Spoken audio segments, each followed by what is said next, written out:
Hürmetli vatandaş, bugünkü leksiyalarımızı başlayımız. Leksiyal Sıdıka Rozi.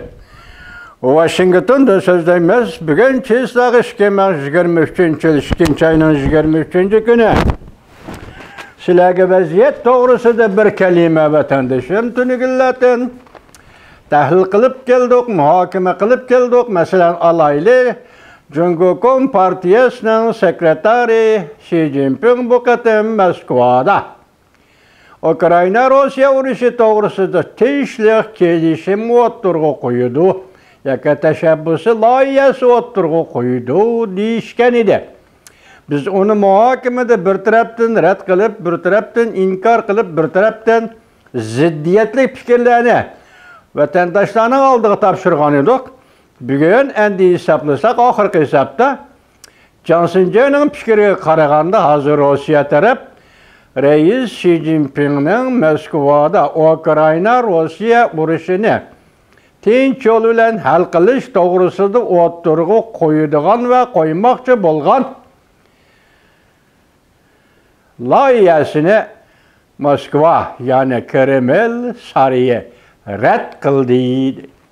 Endi sizlarga savol qo'yaylik. Undaqda aldığımızdaki bahar aylarida Reis Xi Jinping Moskovani ziyorat qilsa, nima sabab, nima ish bilan ziyorat qiladi? Bu savol sizlarga ketdi.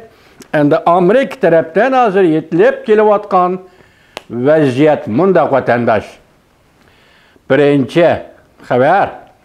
Amerika Moliya ministri Yellen Cumhuriyet iqtisod dialogini asliga keltirishini umid qildi.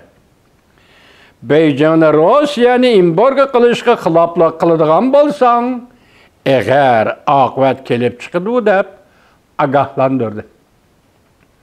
Mavzuli xabar 23. kuni Amerika ovozining Xitoy til programmasi e'lon qilindi. Ikkinchi xabar. Ukrayna urushiga 1 yil to'lganda Jungo qizil chiziqdan o'tib Rossiyani harbiy qurol-yarog' bilan ta'minlamdi. Dünya urushi portlash gerebikiga yetib keldimi? Mavzuli xabar 23. kuni Amerika ovozining Xitoy tilli programmasi e'lon qilindi. 3. xabar. Tinchlik loyihasi ko'kim talqon bo'ldi. Xi Jinping o'tirg'i qo'ygan Rossiya-Ukrayna tinchlik loyihasi Rossiyaning rad qilishiga uchirdi. Johnsonga 2. ayning 23. kuni yo'tab. Beijing yana bir xabar. Beijing arqa ogohlantirish berishligi pisand qilmadi.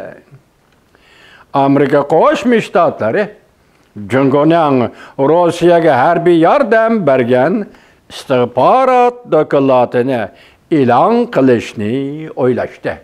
Allah vatandaşlar. Mavzuli xabar 2. ayning 23. kuni Volkoch gazetida e'lon qilindi. Ben shundoq bir so'zni qilay, vatandaşım, tinchlik loyihasi o'tirg'i qo'ydi ekan. Mayli Moskva, mayli Beijing dedik mi? Demak Moskovani ziyorat qilishdan avval shundoq loyiha o'tirg'i qo'ymoqchi bo'pti. Hozir Johnson John'ning deyish bilan bu butunlay rad qilindi degan gap. Undan keyin Amerika ovozi e'lon qilingan 3 parcha xabarning vazni intayin og'ir vatandaşlar. İntayin eğer mesela iqtisod, moliya ministri Amerika Qo'shma Shtatlarining Yellen xonim iqtisod suhbatini, dialogini tezda asliga keltirishini umid qilamiz.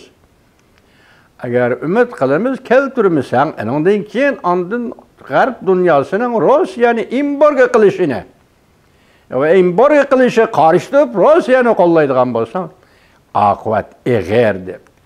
Yani bir xabarda nima, masalan, sening Rossiyaga harbiy yordam berganligingni, bu to'g'ridagi istihborot dokladlarimizni va xabarlarimizni dunyoga e'lon qilishni o'ylashyapmiz. Demak, vaziyat og'irlashdi. Anda yana birisi nima? Agar Jungo xalqaro ogohlantirishlarga, Amerika Qo'shma Shtatlarining ogohlantirishiga pisand qilmay, Rossiyaga harbiy qurol-yarog' setib beradigan bo'lsa, dunyo urushi portlash garbiga kelib qoldimi? Bu xabarlar dahshatli xabarlar, vatandoshlar. Demak, bu yerda hozir mening demoqchi bo'lgan bir so'zim, Yevropada urush bo'lyapti. Rossiya bilan Ukraina o'rtasida urush bo'lyapti. Rossiya Ukraina davlatiga tajovuz qildi.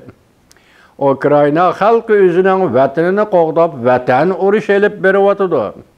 Mushundaq ahvolda bir Osiyolik, kechiringlar vatandoshlar, Yevropadagi urushni kelishtirishga, yarashtirishga, silyi salo qilishga loyiha ko'tarib chiqaman va men qo'ygan loyiha bo'yicha Rossiya Ukraina urushini tinch yo'l bilan hal qilamiz degan bo'lsa bir Osiyolik.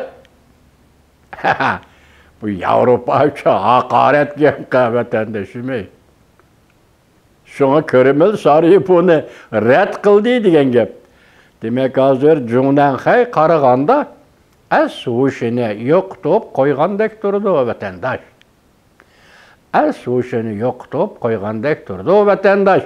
Endi hozir xalqaro jamiyatchi Junanxayning hushini asliga keltirishiga yordam berish ko'yida turib ya'ni ogohlantirish berib olsa, Junanxay hozir bu ogohlantirishlarga pisand qilmay Rossiyaga harbiy qurol-yarog' yordam beradigan bo'ldi deyilsa, bu istihborotni Amerika Qo'shma Shtatlari e'lon qilamiz deyilsa, undan keyingi dunyo vaziyati nima bo'lishi mumkin vatandosh?